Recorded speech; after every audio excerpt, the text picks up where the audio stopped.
She was fired for feeding a veteran, but what no one could have predicted was who walked in next and why the entire cafe fell silent. Maple Street Diner wasn't fancy, but it was honest, a narrow little place wedged between a laundromat and a pawn shop, with vinyl booths that stuck to your legs in the summer and windows that fogged in the winter. But the regulars came every day, like clockwork. Construction crews ordering stacks of pancakes before their shifts, teachers grading papers with half-drunk mugs of coffee, retirees comparing blood pressure numbers over oatmeal. It was the kind of place where the waitstaff knew your order before you sat down and where people didn't need menus to feel at home. Tasha had worked there for almost 5 years. She was a fixture. Everyone knew her, smiling but tired, fast but patient, always with her hair pulled into a loose braid and her name tag a little crooked. That morning had started the way most did. She showed up 20 minutes early, as always, despite the rain that had soaked through her sneakers and the headache that wouldn't quit. The opening shift was rough. One of the coffee machines was down, the griddle was acting up, and someone had left the walk-in freezer door cracked overnight. Tasha didn't complain. She tied on her apron, cleaned up the mess, and got to work like she always did. By 11 a.m., the lunch rush had slammed through the doors like a freight train. Orders stacked up on the ticket wheel. The kitchen was yelling. The phone wouldn't stop ringing. A kid spilled a milkshake in booth 2. Tasha was on her 3rd table rotation without a break, but she still managed to smile when one of the regulars teased her about forgetting his extra pickles. Her manager, Doug, barked orders from the back like a drill sergeant trying to run a 5-star kitchen instead of a greasy spoon with 3 cooks and a broken fryer. Tasha moved with purpose, barely flinching when someone snapped for more ketchup or asked for something hot but not spicy but also not too bland. It was chaos, but the kind she was used to, until she saw him. The bell above the door jingled, barely audible over the noise, but for some reason Tasha turned. Maybe it was instinct. Maybe something just felt different. An old man stepped inside. He didn't fit. Not like the others. He stood just past the doorway, still and quiet, like someone who wasn't sure they'd come to the right place. His coat was too big. His boots didn't match. One was laced up. The other looked like it hadn't been tied in days. The fabric of his jacket was worn thin, especially at the elbows, and a frayed military patch clung to the shoulder like it was holding on out of habit. His eyes were watery and lost, searching the room with a kind of hesitation that made her chest tighten. No one else looked at him. Not the family wrangling kids in the corner. Not the man glued to his tablet at the bar. Not Doug, who was yelling at the dishwasher about improperly stacked plates. The old man stood there like a question no one wanted to ask. His white hair was matted. His hands shook. He took one step forward, then paused like he'd forgotten why he came in at all. Tasha couldn't just walk past him. She couldn't treat him like part of the scenery, so she did what almost no one else would have done that day.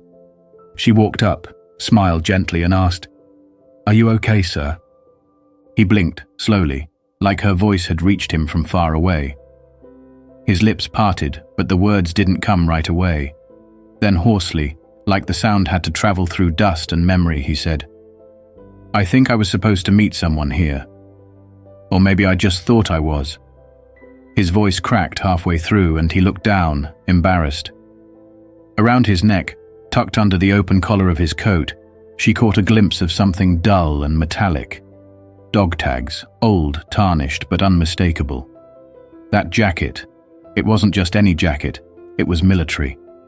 Older than she could place. Vietnam? Maybe Korea? He didn't look like someone trying to scam a meal. He looked like someone trying to remember what hunger felt like without shame. Tasha felt her heart squeeze. "Are you hungry?" she asked, soft as rain. The old man tried to smile, but it didn't quite make it all the way to his eyes. "I could eat," he whispered, "something warm." That was all he said. She didn't check the rules. She didn't glance over her shoulder. She didn't ask permission. She didn't need to.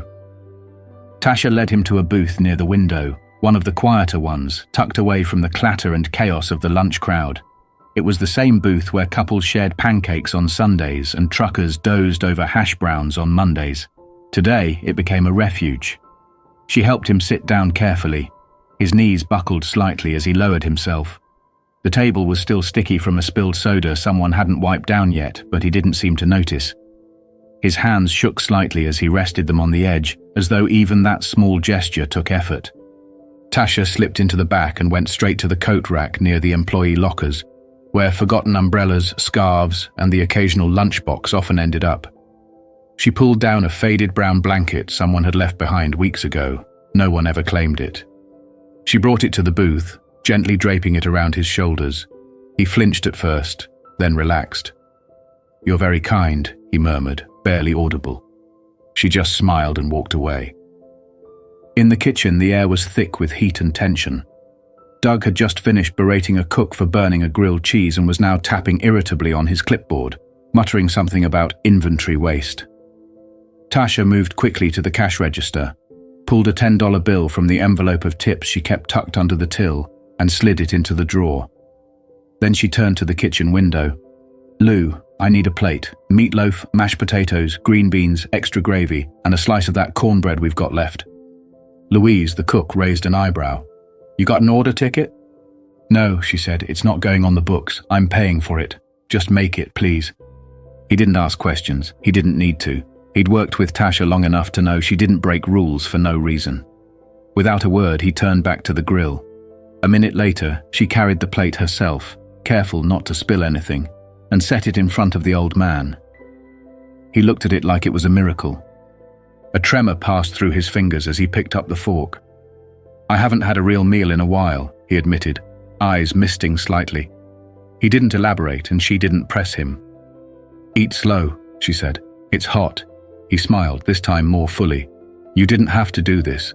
Tasha nodded. "Yeah, I did." And then she walked off to check on table 7, which had been glaring at their empty glasses for the past 10 minutes.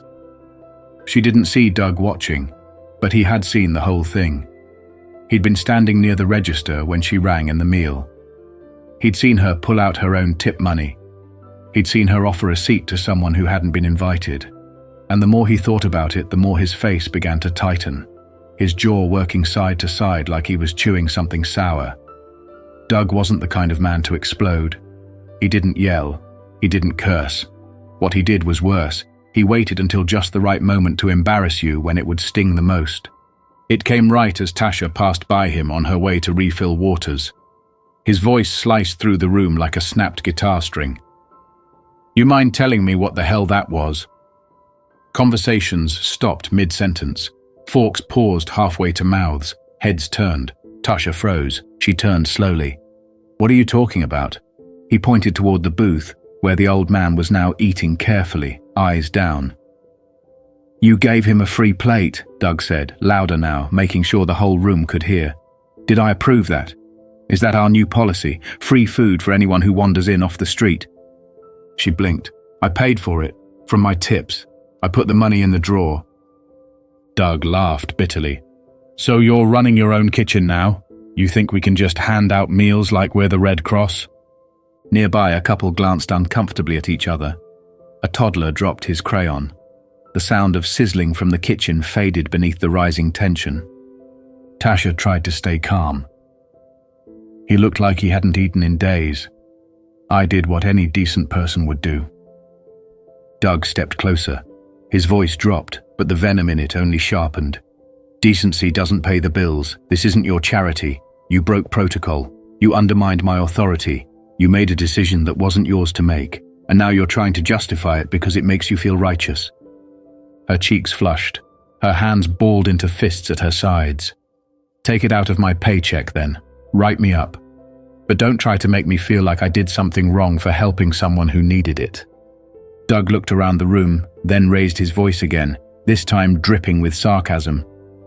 "Attention everyone. From now on, if you're hungry, just ask Tasha here. She'll cover the cost. We're a full-service charity now, folks."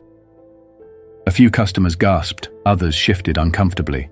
One man near the door muttered, "Wow," under his breath.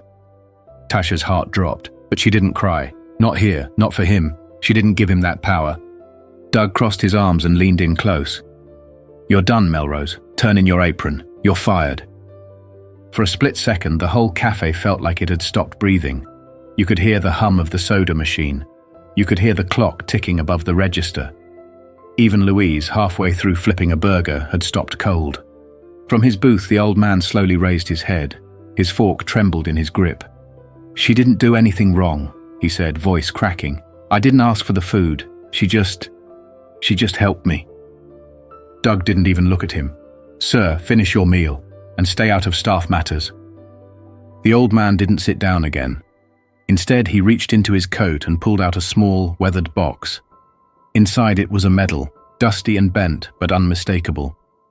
He laid it gently on the table next to the plate she'd brought him. "I served this country when I was barely out of high school. My friends didn't come back.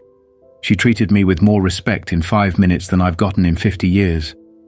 Doug opened his mouth to reply, but whatever words he had, they never made it out. Because the air in the cafe had shifted. It wasn't just about a plate of food anymore. It was about dignity, about how people deserved to be treated, about how one woman's small act of kindness had revealed the emptiness behind someone else's authority. Tasha untied her apron. She folded it slowly, carefully, like it still meant something. And then she walked toward the door, shoulders squared, not looking back. The old man's voice followed her as she stepped outside into the rain. "They'll come," he said softly, more to himself than anyone else. "They always come." The old man remained seated after she left, though his posture had changed. He was no longer hunched over his plate like a man just trying to get warm. Now he sat still and tall, the blanket Tasha had given him draped around his shoulders like a mantle. His meal was half-eaten, untouched since she walked out, but he didn't seem to notice. His gaze had settled on the Purple Heart medal now resting on the table, faded, scratched, slightly bent at one edge. Its presence said everything he hadn't. Around him, the room remained uneasy. No one laughed, no one asked for refills. The usual clatter and chatter of lunchtime had been replaced with a low buzz of awkward whispers and darted glances. Some customers tried to return to their meals, but the taste had left with Tasha. Doug moved stiffly behind the counter. For all his bluster moments ago, his jaw was tight now, his posture rigid. He fiddled with the receipt printer, unnecessarily straightening a pile of napkins, trying to pretend that nothing had happened. But the air in the cafe was heavy. Everyone had heard what he said. Everyone had watched him fire someone for feeding a hungry old man. And even those who didn't know Tasha well, they knew enough to feel like something inside that place had shifted. In the corner, Louise peeked out from behind the kitchen window, eyes scanning the dining room. He said nothing, but the way he looked at Doug, unflinching, disapproving, said volumes. Lily, the high schooler who worked part-time after class, stood by the soda machine, shoulders hunched, fingers fidgeting with the hem of her apron. She hadn't said a word since Tasha left, but her eyes, red at the edges, never strayed far from the booth by the window. Then the bell rang, not the light jingle of a customer coming in late for lunch. This was different, firmer, intentional. And when the door swung open, no one spoke. 4 men entered, stepping in one after the other with a kind of stillness that commanded attention. Not loud, not aggressive, just solid, deliberate. You could tell in an instant these weren't guys off the street. Their uniforms were clean, their movements precise. Combat boots hit the floor like punctuation marks. Their expressions were calm but unreadable. One of them, broad-shouldered, with 3 chevrons stitched on his sleeve, scanned the room like he'd been trained to do exactly that. They weren't armed, they didn't need to be. Customers froze mid-bite. One woman dropped her fork. A father near the back slowly turned his stroller around. Even Doug, halfway through restacking some paper menus, stood up straight, trying to look composed but visibly caught off guard. The tallest Marine, his name tag read Cole, spotted the booth immediately. The plate, the blanket, the medal, and the man. He walked over and stopped in front of the table, standing still for a beat like he was paying silent respect. "Sir," he said, voice low and steady, "we got your message." The old man looked up. There was a pause, like he needed a second to understand what was happening. Then recognition flickered across his face, as if something long asleep had been stirred. "I didn't mean to cause trouble," he said, "but she got fired for feeding me." "We heard," Cole replied, "and we came to make sure that kind of thing doesn't go unanswered." Doug cleared his throat loudly and stepped out from behind the counter, forced grin plastered across his face. "Gentlemen, welcome," I think there's been a bit of a misunderstanding. I appreciate your service, of course, but this is still a place of business, and I'd appreciate it if you didn't interfere with our internal staffing decisions." Another Marine stepped forward, taller than the rest, his gaze sharp, his stance unshakable. His voice was calm, but there was no mistaking the weight behind it. "You the one who fired her?" Doug's mouth twitched. "I am, yes. And like I said, she violated policy. She made a decision that wasn't hers to make. That's not how we operate here." The third Marine, a younger man with sleeves rolled and eyes like granite, stepped closer.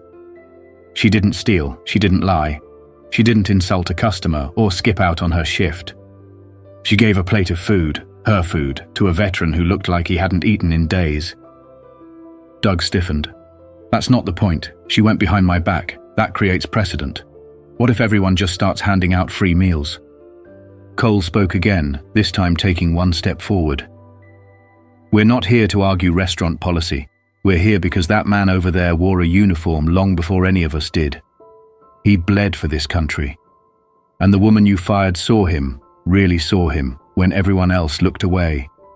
She did more in one act than most people do in a month." The room remained still. The customers who had been whispering before were now openly listening. One woman had her phone angled slightly, quietly recording. A teenager near the window stopped scrolling and just watched. Doug's voice was thinner now. "This is getting blown out of proportion. She gave away one plate. I didn't humiliate her. I just enforced the rules."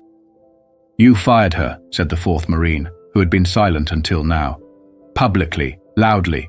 You made sure everyone saw it, like you wanted to make an example out of her." "And you succeeded," said the one with the rolled sleeves, "just not in the way you think." That was when a man near the front, a quiet regular named Reggie who always sat by the door, finally spoke. "You made the wrong example. She's the reason I come here. It's not the food, it's the way she remembers my name. The way she brings me coffee before I even ask. She made this place feel human." A murmur rose. Someone else nodded.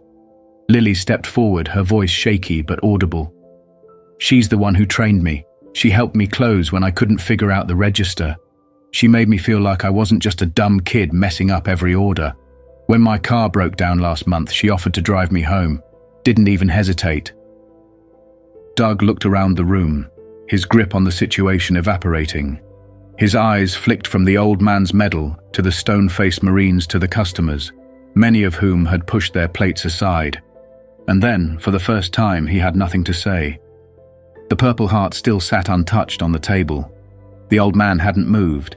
He looked around at the crowd that had gathered, all because of a single act of compassion. And then he spoke, not to the Marines, not to Doug, not even to the room, but to the medal itself, like he was talking to ghosts. "Told you they'd come." And they had. The moment the old man's quiet words hung in the air, something shifted. Not just in the room, but in the people. The tension didn't explode. It unraveled slowly, steadily, like a knot finally starting to loosen after years of being pulled tight. Customers weren't just watching anymore, they were feeling it. This wasn't just about a meal or a medal, it was about a line being crossed, and the realization that silence would only make it worse. One woman stood up. She was probably in her 60s, wearing a heavy knit cardigan and a scarf that didn't quite match. But no one noticed that. What stood out was the anger in her voice as she said, "That waitress has served me every Tuesday for 3 years. She remembers how I take my tea. She calls me ma'am, even when I tell her not to. You think firing her for doing something decent makes you look strong? It makes you look small." Then came a low voice from the booth near the register. Reggie, who hadn't missed a morning coffee in 5 years, pushed his cup forward. "She's the only one who knows my order without asking. I told her once and she remembered. That ain't nothing. You don't fire someone like that, you thank them." Doug tried to respond, but before he could, a new voice cut in. A younger man with a hoodie pulled tight over his head said from the corner, "She gave me a to-go order last month when I didn't have enough cash. Told me to pay her back when I could. I did, but she didn't even check. She trusted me." Another customer stepped forward, a nurse named Maria who always sat by the window with her toddler. She lifted her chin and said, "My husband's in the Navy. If someone fed him when he was alone and cold and didn't ask for anything in return, I'd want to thank them, not watch them get fired. One by one, people started to rise. Not loudly, not theatrically, just with the quiet kind of certainty that hits harder than any speech. A few placed cash on the table near the register. Others simply gathered their things and left. But they made sure Doug saw the way they looked at him on the way out. Not angry, just disappointed. Louise emerged from the kitchen, finally setting down the spatula he'd been holding since this all began. "She made this place better," he said, matter of fact. "You think it runs because you bark orders and count receipts. It runs because she cared, because people walked in and felt seen. I work back there every day, and even I felt it. And if she's gone, I don't think I care much about being here either." Doug looked around and realized the room no longer belonged to him. The customers weren't customers anymore, they were witnesses. And the Marines? They were still standing in the same place, silent, unmoving, but holding the kind of presence that didn't need to shout. It was clear they weren't here to break anything. They were here to hold the line. And that made all the difference. Outside, the rain had slowed to a mist, hanging in the air like unfinished sentences. At the bus stop down the block, Tasha sat on the cold metal bench, her apron folded neatly in her lap. Not because she thought she'd need it again, but because she couldn't bring herself to let it go just yet. Her phone buzzed, then buzzed again, but she didn't check it. She was staring at the sidewalk, watching droplets roll into puddles, wondering how something so small, a meal a moment, could have flipped her whole day upside down. She wasn't angry, not exactly. She was something quieter, tired, deflated. It wasn't even about being fired. It was the way it had happened, the volume of it, the theatre of it, the way no one stood up for her, even though their eyes had screamed that they wanted to. She wondered if maybe she really had crossed a line. If maybe kindness needed to be kept in check, rationed, handed out only when someone in charge approved. That's when she heard her name. "Tasha!" She turned her head, startled. Lily was running down the sidewalk, still wearing her apron, breath fogging in the cool air, face red. Not from the cold, but from crying. She stopped a few feet away, chest heaving. "You need to come back." Tasha raised an eyebrow. "Lily, what? Why?" "It's not what you think," Lily said quickly. "I mean, Doug, yeah, he's still trying to act like he runs the world, but something's happening." People stood up. Customers, Louise, even Omar came out from the back, and then the Marines showed up. Tasha blinked. "The Marines?" "I don't even know how they got there so fast, but they knew. They knew everything, and they're not leaving until something gets made right. People are talking. They're not just watching anymore. You have to come see it, please." Tasha looked down at her folded apron. For a long second, she didn't move. Then she stood. Not for a job, not for Doug, not even for closure, but for the people who had started to speak, for the possibility that maybe this moment wasn't just going to vanish like spilled coffee wiped off the counter. Inside, the diner felt different. The noise wasn't loud, but the silence had changed. It was no longer afraid.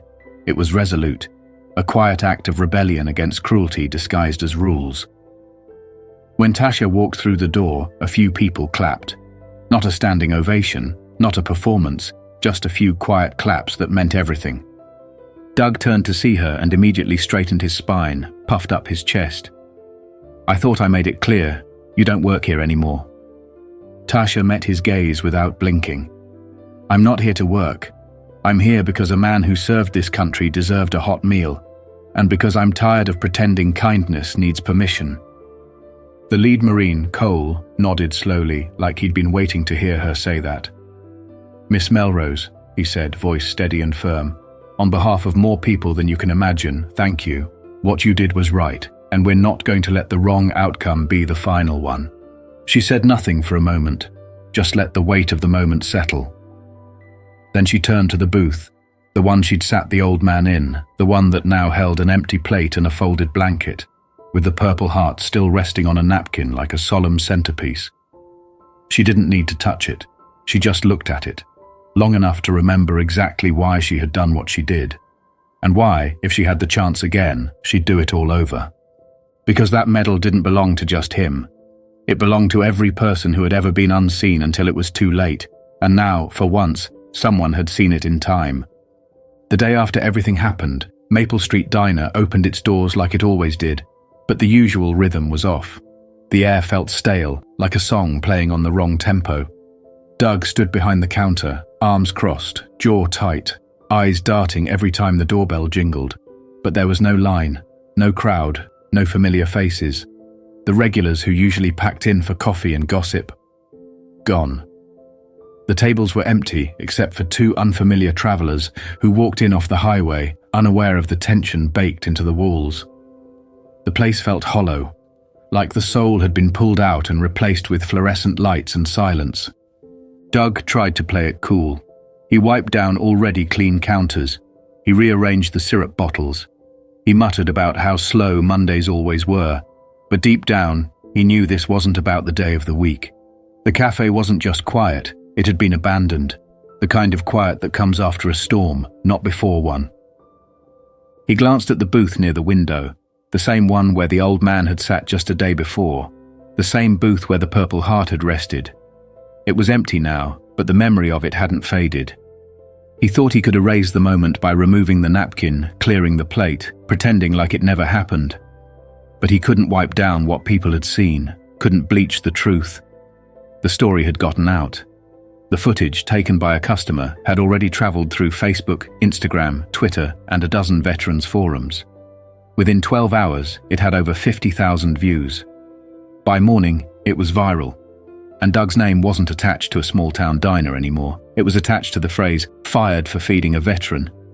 Comments poured in, some angry, some heartbroken.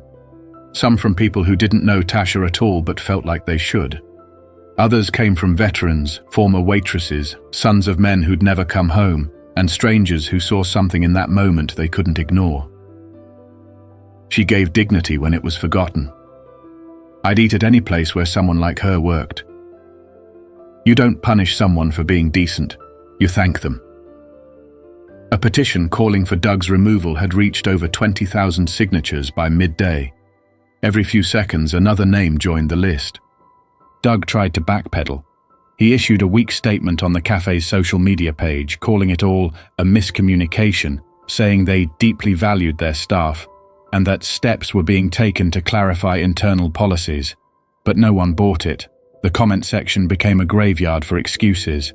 People reposted screenshots of the video. Others shared their own stories of kind strangers who had made a difference.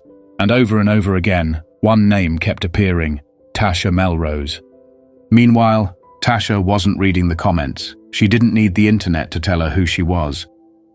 She had spent the morning quietly getting ready, stepping into her small bathroom with the chipped mirror and brushing her hair like she used to before shifts.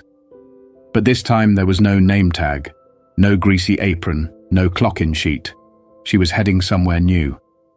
The Haggerty Veterans Outreach Center was modest, an old office building with clean floors, soft lighting, and the faint smell of coffee and printer paper.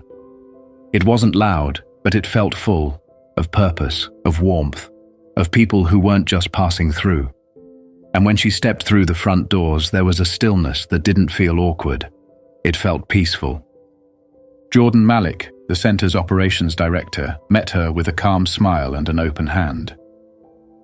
"We're glad you're here," he said. "You've already made a difference before stepping through the door." She was given a short tour, shown where the meal program ran, where the social workers met with clients, where the files were kept, where the good coffee was hidden. Everyone who passed her offered a small nod or smile, not because they'd seen the video, but because they understood what she'd done without needing to say it. These were people who had seen pain up close, who knew what a small act of humanity meant when someone was at their lowest. Walter was there too, sitting in a chair near the entrance with a crossword puzzle he wasn't really solving and a paper cup of coffee in his hand. When he saw her, he didn't say much, just lifted the cup slightly in greeting as if to say, "Told you it wasn't over." A framed photo had already been pinned to the wall near the reception desk. Someone had printed out a still from the video. Tasha standing in the cafe, Marines behind her, fists clenched but voice calm. Underneath it in thick black marker were the words, "You don't punish people for being decent."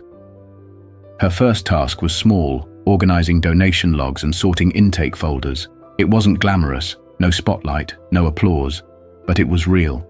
And as she worked, she found something she hadn't felt in days: peace. Not because things were perfect, but because for once she didn't have to fight to do the right thing. She just had to show up. Around lunchtime, she stepped outside to take a call. The sun had finally broken through the clouds, casting long golden light across the sidewalk. As she sat on the concrete steps of the center, her phone buzzed again, a new message from an unfamiliar number. She hesitated, then opened it. "Hi Tasha, this is Eileen March. I'm Doug's former business partner. I recently saw the video and I need to tell you something." She blinked. Eileen? She hadn't even known the diner had a second owner. She read on. "I had no idea what happened until yesterday. I've since taken steps to separate myself from the business. The cafe is being appraised for sale. I should have paid attention sooner. That's on me, I'm sorry. Enclosed is something from me. Not to make up for it, but to let you know that not everyone stays silent. Thank you for reminding all of us what character looks like." Tasha sat in silence. No reply. Just the weight of the message lingering in her chest. A few hours later, an envelope arrived at the center. No logo, no fanfare. Inside was a handwritten note and a cashier's check for $5,000. She didn't cry. Not because it didn't matter, but because it did. Because for once, decency had not been punished. It had been recognized. And that, more than the check, more than the headlines, was what made her chest feel full. Later that night, she sat on her couch, cross-legged, phone in hand. She opened the video again, not to watch herself, but to scroll through the comments. One read, "She's the reason I believe in people again." Another, "There's hope in the world. Her name is Tasha Melrose." And one that stopped her cold. "I watched this and called my dad for the first time in 6 years. He served. I never said thank you." She stared at that one the longest, not because it praised her, but because it reminded her that small choices ripple. That sometimes the thing you do with no expectation becomes the thing that pulls someone else out of their silence. That standing up quietly with dignity can make more noise than shouting ever will. And somewhere, a man with a purple heart sat in his chair, warmed not just by a blanket, but by the knowledge that someone had seen him, and that this time, the world noticed.